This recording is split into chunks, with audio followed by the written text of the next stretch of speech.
I think there are three kinds of general breast categories.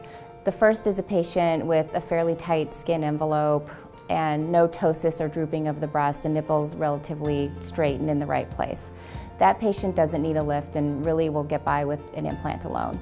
The second type of patient has an extraordinarily droopy breast with nipples way too low to be able to lift with an implant alone, loose excess skin that really will just take a large, significantly sized implant to fill out and ultimately probably end up with a really heavy breast down low on the chest. That type of patient needs a lift, no question. And then there's the third kind of patient who comes in with a little bit of ptosis and a modest amount of breast tissue. I could probably get a good result either way, but it really depends on what the patient's looking for.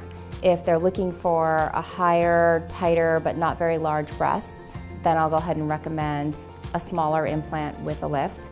If they're looking for a fair amount of volume and they're not so set on the breast being high, then I might go ahead and recommend just trying an implant.